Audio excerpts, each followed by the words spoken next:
Hi, this is James from Tabletop Gaming Guild, and today we're going to learn how to play the prototype Verdun, published by Dragon Dawn Games. And this is going to be a World War I game where you're going to be either playing the German or the French at the Battle of Verdun.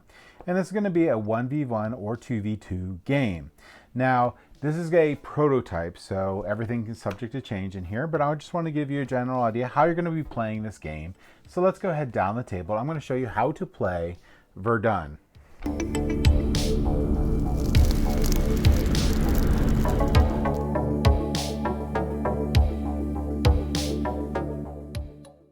All right, so this is Verdun, and Verdun is a trick-taking game that can be played 2-player or 4-player, so 1v1 or 2v2. The game revisits the German and French armies fighting in World War I battlefields of Verdun. As your hands dwindle in this game, you're going to have to make tough decisions to decide when you're going to use cards that may help your opponent. You're going to have to get good timing on this to strategically minimize your own casualties and what your opponent will win. Every card played has consequences, and every round is a tension-filled challenge.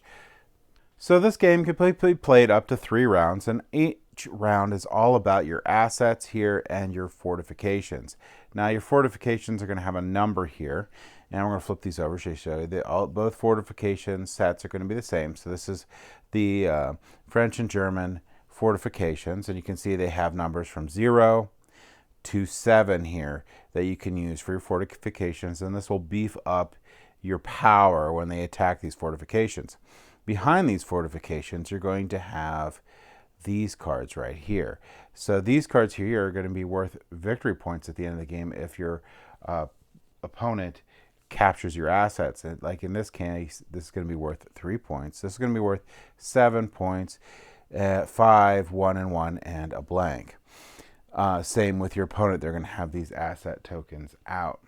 In addition to that, you're going to be using these troop and tactic cards. Now, tactic cards are going to be special cards that you're going to use in the game, and they will be able to afford you a little bonus during a trick to change the way that things work, and we'll go over those in a little bit. The tactics cards, though, are going to be the meat of the game. So these tactic cards here have a side on them. So when you play this, you're going to be playing for the French side. If you're going to play this, you're going to be playing for the German side. If you have these, they're going to be neutral, and they have special abilities to them.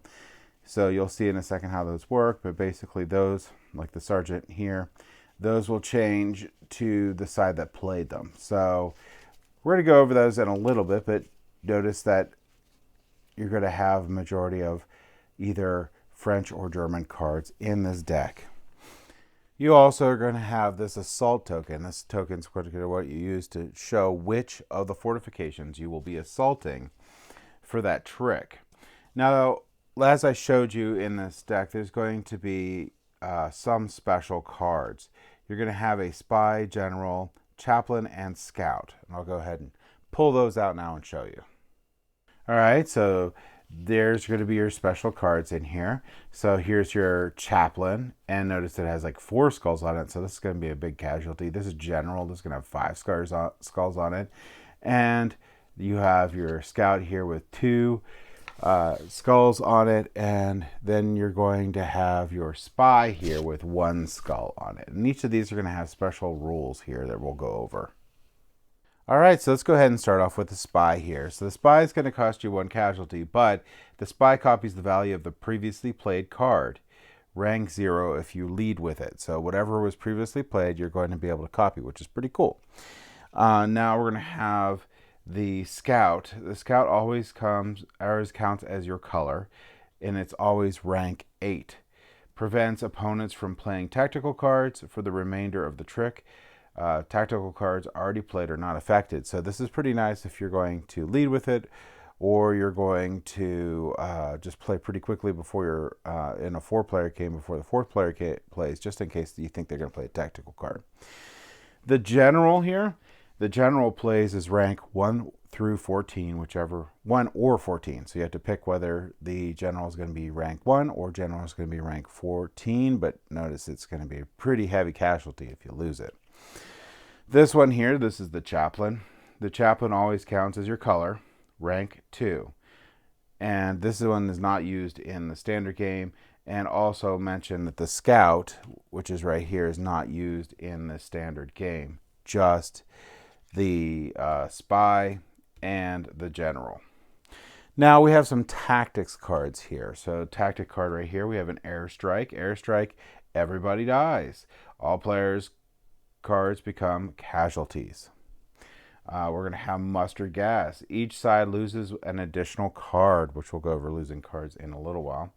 We also have decoys. We have decoys here. Decoys, regardless of the outcome, only the lowest card or tied cards on your side become casualty. Override artillery and mustard gas for the side playing it. So that's pretty cool. That's decoys.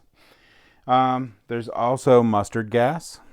So there's stratagem. Find a mustard gas here. Here's a mustard gas. Mustard gas, each side loses an additional card. And we have airstrike. Airstrike's right here.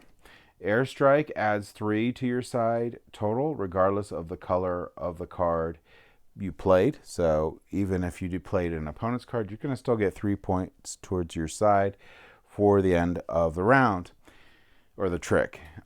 Stratagem, cancel a tactic card as it is played. This is the only reaction card in the game, so this is one that you definitely want to hold on to and use at key moments in the game. All right, so now we're going to go how to play the game. So the first thing you're going to do is you're going to go through this deck and you're going to take out all the scouts and the chaplains, but you're also going to take out all the 2s and the 3s.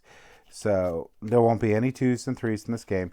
If you wanted to play a longer game, you would add these back in, but basically for your first couple games here, you should try without these in there. So remove all the 2s and the 3s out of the deck, and then we're going to go ahead and shuffle this deck.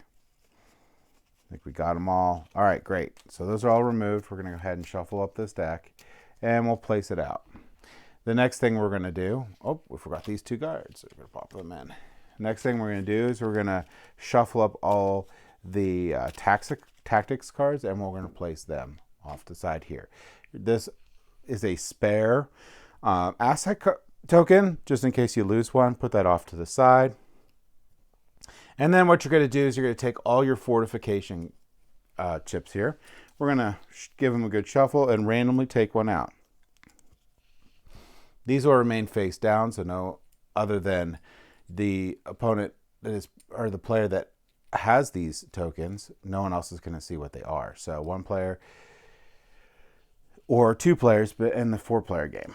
So we're going to go ahead and randomly remove one of these. And now we have our fortification cards. Now each player is going to take a look at their fortification cards, what we have, and we're going to go ahead and set those down. And then we're going to pick assets tokens to go right behind them. So we'll go ahead and set the asset tokens right behind them. Now, if you want a really quick setup for the game, you can agree to do this randomly, but know that future games you should make a strategy on how you're going to set up your fortifications and your assets. So each fortification has an asset, and these fortifications are protecting these assets. So that's the way you need to look at it. Now, in a 1v1 player game, you're going to deal out 15 cards to each player. Otherwise, in a 2v2, you're going to go ahead and you're going to deal out 12 cards to each player. So each player here will get 12 cards.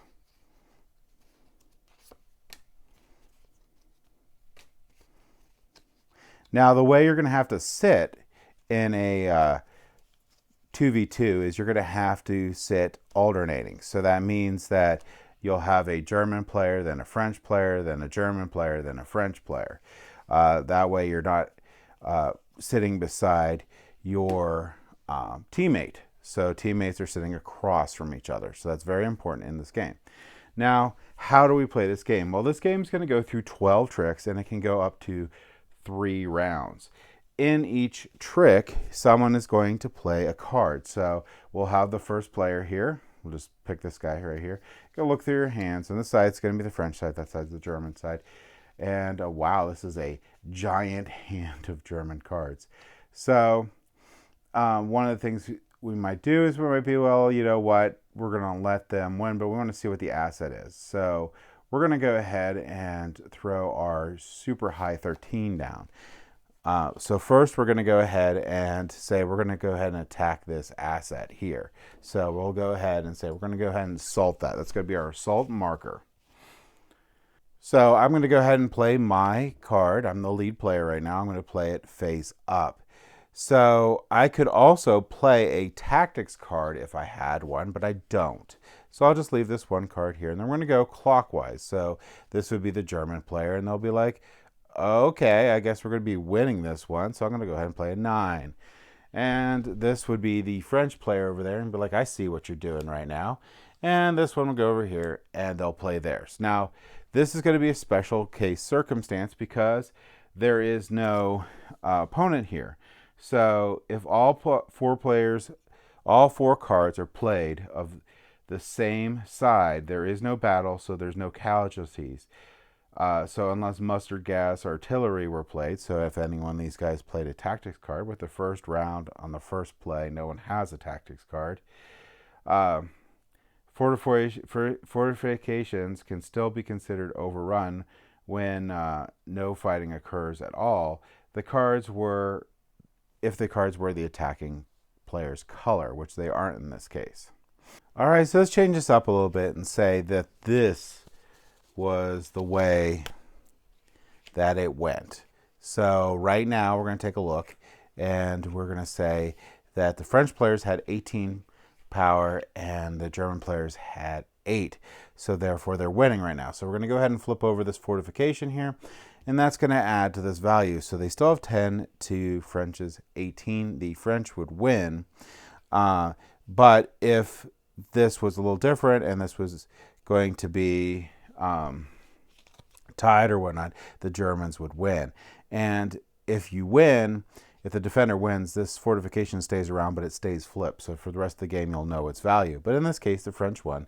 So they're going to take this fortification and this asset and put it into their victory point pile here for the end of the game. Now, a couple other things are going to happen now that we actually had a battle. We're going to look at casualties. At the end of each trick, each team takes casualties. The winning team loses the lowest ranked card. So in this case, I'm the winning team, so I'm going to lose the lowest ranked card, which is this one, which is going to be 3 casualties. So I'm going to have to put this off to the side because this is going to be a card in my little point pool here where I'm going to be losing points. This card will just get discarded. And for the losing side, which is going to be the Germans here, they're going to discard their highest played card, which is going to cost them 2 casualties. That one's going to go into their little point pile there for scoring at the end of the game as negative points. This card gets discarded somewhere else because it will not count against them. And that's how casualties work. All right, so additionally to that, you're going to get tactics cards awarded.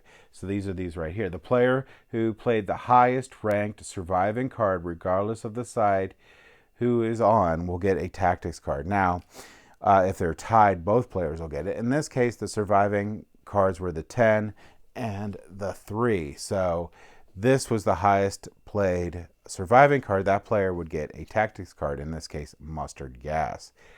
If they were tied again, both players get a tactics card, and that resolves the end of a trick. And we're going to go ahead and we're going to keep on doing these tricks until we have completed 12 tricks. If we're playing a longer game, we're going to go into the 16 tricks. So if we put all those cards that were removed back in, we're going to be doing the 60 tricks. But in this base game here, we're going to be going ahead and going through till we finish 12 tricks. Once we do that, the round will end, and each player will score points. They're going to score points for each one of their face-down fortifications that made it through the game. They're going to score 1 point for each of the other team's overrun fortifications, so any of the fortifications I took from the other team. They're going to gain points for any of the asset tokens that we gained in the year. or during the round, and also we'll gain 1 point for each of the asset tokens that we be able to keep. Then we're going to also lose points. We're going to lose -1 point for every skull that we have on here. We're going to total that up, and then we're going to continue on till the third round, and the player with the most points or the least negative points is going to win the game. All right, and that's going to be how you play Verdun. Now, there's one little thing I want to bring up. If you're playing a two-player game, you're still playing these 4 cards, but what you're going to do is player 1 will go, then player 2, then player 1, and then player 2, and then you have your 4 cards out.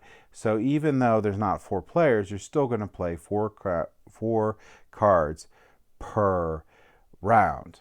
So that's it. Like I said, you can increase the length of the game there if you want to add back in the 2s and the 3s and the chaplain and the scout. If you want to add those back in, that'll make a longer game.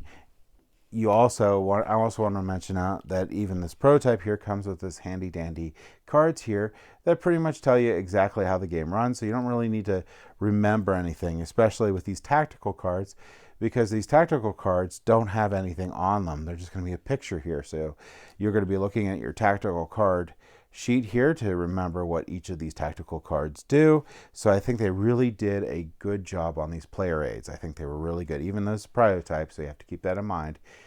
But all right, so hopefully this gave you an idea how to play the game. So again, remember, this is a prototype. Thank you for watching.